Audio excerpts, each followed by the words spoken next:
Viewers, welcome back in our program. ਅਸੀਂ ਅੱਜ ਦੇ ਵਿਚਾਰ ਨੂੰ ਸ਼ੁਰੂ ਕਰਨ ਤੋਂ ਪਹਿਲਾਂ ਅਸੀਂ ਆਪਣੇ ਦਰਸ਼ਕਾਂ ਤੇ ਸਰੋਤਿਆਂ ਨੂੰ ਦੱਸ ਦਈਏ ਕਿ ਜਿਸ ਤਰ੍ਹਾਂ ਕਿ ਮੂਲ ਨਾਨਕਸ਼ਾਹੀ ਕੈਲੰਡਰ ਅਨੁਸਾਰ ਅੱਜ ਭਗਤ ਰਵਿਦਾਸ ਜੀ ਦਾ ਪ੍ਰਕਾਸ਼ ਦਿਹਾੜਾ ਹੈ। ਅਸੀਂ ਸਭ ਆਪਣੇ ਜੋ ਸਿੱਖ ਕੌਮ ਹੈ, ਜੋ ਸਾਡੇ ਦਰਸ਼ਕ ਨੇ, ਉਹਨਾਂ ਸਾਰਿਆਂ ਨੂੰ ਅਸੀਂ ਲੱਖ ਲੱਖ ਮੁਬਾਰਕਾਂ ਦਿੰਦੇ ਹਾਂ और इसे विचार चर्चा ਨੂੰ ਆਪਾਂ ਜਾਰੀ ਕਰਦੇ ਹਾਂ। और ਅੱਜ ਦਾ जो विचार है इसी ਨਾਲ ही ਸੰਬੰਧਿਤ ਹੋਵੇਗਾ। जी डॉक्टर साहब ਤੁਹਾਨੂੰ बहुत बहुत मुबारਕਾਂ। ਕੀ ਕਹਿਣਾ ਚਾਹੋਗੇ डॉक्टर साहब? देखो ਅਸੀਂ ਵੀ ਆਪਣੇ ਵੱਲੋਂ TV 84 ਦੀ ਸਾਰੀ ਟੀਮ ਵੱਲੋਂ ਜੀ ਦੁਨੀਆ ਭਰ ਦੇ ਵਿੱਚ ਬੈਠੇ ਸਿੱਖ ਜਗਤ ਨੂੰ ਜੀ ਮੁਬਾਰਕਬਾਦ ਦਿੰਦੇ ਹਾਂ। ਭਗਤ ਰਵਿਦਾਸ ਜੀ ਦਾ ਪ੍ਰਕਾਸ਼ ਦਿਵਸ ਹੈ ਜੀ। ਉਹਨਾਂ ਦੇ 40 ਸ਼ਬਦ ਗੁਰੂ ਗ੍ਰੰਥ ਸਾਹਿਬ 'ਚ ਦਰਜ ਨੇ और ਅਸੀਂ ਆਪਣੇ ਪ੍ਰੋਗਰਾਮ TV 84 ਦੇ ਵਿੱਚ 40 ਦੇ 40 ਸ਼ਬਦਾਂ ਦੀ ਵਿਚਾਰ ਜਿਹੜੀ ਹੈ ਲਗਾਤਾਰਤਾ ਨਾਲ ਕੀਤੀ ਸੀ ਜੀ।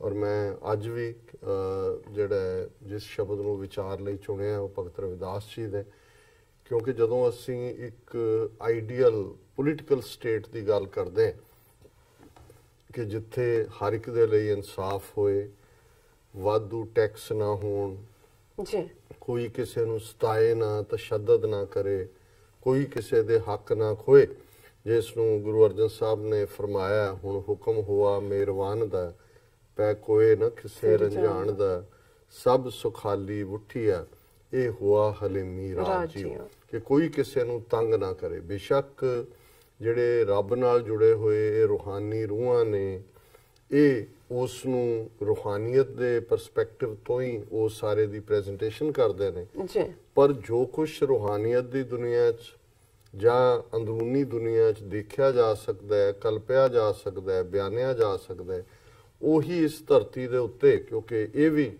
जदों असीं ये कहंदे हैं कि भाई ये धरती दे विच रब आप बैठे, क्योंकि ये इत्थे ये रब दा रूप है। रब आप जिहड़ा है तिस विच धरती थाक रखी धर्मसाल जी, कि ये धर्म दी साल है जिथे राइटियसनैस दी गल होनी है। और अज दा जिहड़ा शब्द भगत रविदास जी दा मैं चुनिया वो आलमोस्ट 600-700 पहला 600 तो भी ज़्यादा साल पहला वो आइडियल स्टेट दी गल करदा है जिहड़ी तुहाडी माइंड दी रब नाल मिली हुई स्टेज भी है, पर जिहड़ी उस पोलीटिकल एंटिटी वाल भी इशारा करदी है जी।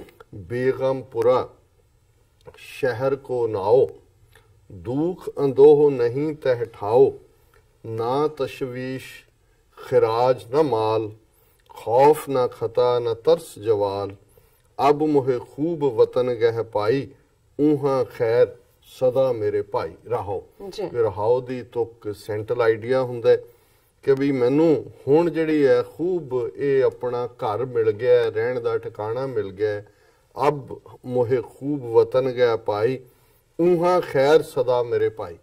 वो ठिकाना जिथे सारे खैर नाल सुखी सांदी वसदे ने और उत्थे किसे नू कोई डर खौफ नहीं है। बेगमपुरा शहर को नाओ, ये जिहड़ी एंटिटी है, जिहड़ी मैनू ठाव मिले है, वतन गाह मिली है, इसका नाम है बेगमपुरा, जिथे कोई गम नहीं है, बेगम बिना गम तो।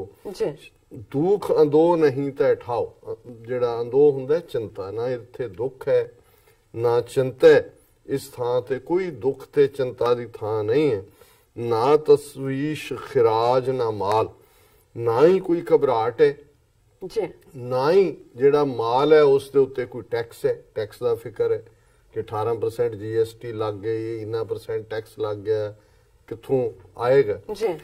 दुख अंदो नहीं तय ठाओ, ना तशवीश खिराज ना माल, खौफ ना खता ना तरस जवाल, कि ना ही कोई खौफ है, ना ही कोई ये है कि कोई झूठे दोष तुहाडे उत्ते ला देगा, कोई तुहानू जिहड़ा है वो क्रिमिनल बना देगा, ना ही तुहानू कि कोई डर दे विच देगा और तुहानू जवाल कोई घाटे दे विच होएगा।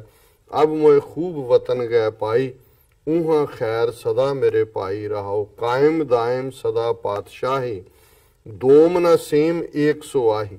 ये पातशाही जिहड़ी एटर्नल है पर पॉसिबल है धरती ते, इत्थे कोई दोम ते सेम नहीं है, जिहड़ी उस दी गिणती हुंदी है पर्शियन दे विच अव्वल अव्वल है फर्स्ट क्लास, दोम सैकंड सेम थर्ड, कि इत्थे कोई second class third class person नहीं है, ਸਾਰੇ ਅਵਲ ਨੇ ਔਰ ਇਹ ਹਮੇਸ਼ਾ ਰਹਿਣ ਵਾਲੀ ਪਾਤਸ਼ਾਹੀ ਹੈ।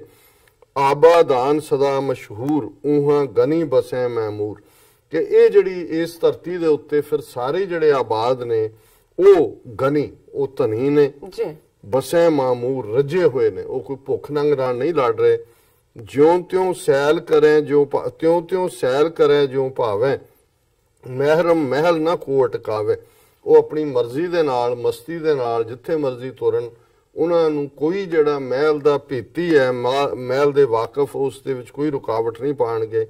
ਕਹਿ ਰਵਿਦਾਸ ਖਲਾਸ ਚਮਾਰਾ, ਜੋ ਹਮ ਸ਼ਹਿਰੀ ਸੋ ਮੀਤ ਹਮਾਰਾ। ਖਲਾਸ ਹੁੰਦਾ ਜਿਹੜਾ ਖਲਾਸ ਫ੍ਰੀ, ਖਾਲਸੇ ਦਾ ਮਤਲਬ ਵੀ ਫ੍ਰੀ ਹੈ, ਸੋਵਰਨ ਹੈ। ਕਿ ਰਵਿਦਾਸ ਜੀ ਕਹਿੰਦੇ ਨੇ ਕਿ ਭਾਈ ਮੈਂ ਜਿਹੜਾ ਇੱਕ ਚਮਾਰ ਜ਼ਾਤ ਦਾ ਸੀ, ਲੇਕਿਨ ਮੈਂ ਅੱਜ ਲਿਬਰੇਟਿਡ ਹੈ ਫੁੱਲੀ।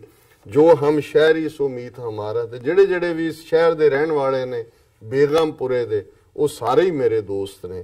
ਸੋ ਇਹ ਅੱਜ ਦਾ ਵਿਚਾਰ ਜੀ। ਡਾਕਟਰ ਸਾਹਿਬ ਤੁਹਾਡਾ ਬਹੁਤ ਬਹੁਤ ਸ਼ੁਕਰੀਆ, ਤੁਸੀਂ ਅੱਜ ਐਵੇਂ ਸ਼ੁਰੂ ਤੇ ਅੱਜ ਦਾ ਵਿਚਾਰ ਸਾਡੇ ਦਰਸ਼ਕਾਂ ਨਾਲ ਸਾਂਝਾ ਕੀਤਾ। ਅਸੀਂ ਆਪਣੇ ਵਿਊਅਰਸ ਕੋਲ ਲੈਣੇ ਇਜਾਜ਼ਤ। ਵਿਊਅਰਸ, ਸਾਡੇ ਪ੍ਰੋਗਰਾਮ ਦਾ ਸਮਾਂ ਇੱਥੇ ਸਮਾਪਤ ਹੁੰਦਾ ਹੈ। ਤੁਸੀਂ ਆਪਣੀ ਰਾਏ ਤੇ ਸੁਝਾਅ ਸਾਨੂੰ ਭੇਜਣਾ ਭੁੱਲਣਾ ਸਾਡੇ ਇਸ ਪਤੇ ਤੇ sos@tv84.tv ਤੇ ਅਸੀਂ ਆਪਣਾ ਪ੍ਰੋਗਰਾਮ ਲੈ ਕੇ ਫਿਰ ਦੁਬਾਰਾ ਤੁਹਾਡੇ ਸਨਮੁਖ ਹੋਵਾਂਗੇ। ਤਦ ਤੱਕ ਲਈ ਮੈਨੂੰ ਤੇ ਆਪਣਾ ਸੁਣਾ ਗਿਆ ਦਿਓ। ਦੇਖਦੇ ਰਹੋ TV84। ਬੁਲਾ ਦਿਓ ਫਤਿਹ। ਵਾਹਿਗੁਰੂ ਜੀ ਕਾ ਖਾਲਸਾ, ਵਾਹਿਗੁਰੂ ਜੀ ਕੀ ਫਤਿਹ।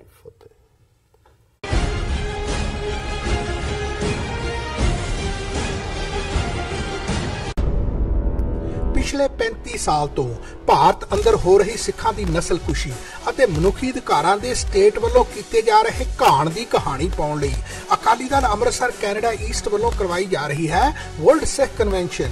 ਜੀ ਹਾਂ, ਇੱਥੇ ਅਕਾਦਮਿਕ ਭਾਈਚਾਰੇ ਤੋਂ ਡਾਕਟਰ ਇਕਤਦਾਰ ਚੀਮਾ ਅਤੇ ਡਾਕਟਰ ਇੰਦਰਾ ਪ੍ਰਾਸ਼ਤ ਵੱਖ-ਵੱਖ ਪਹਿਲੂਆਂ ਨੂੰ ਛੋਹਣਗੇ।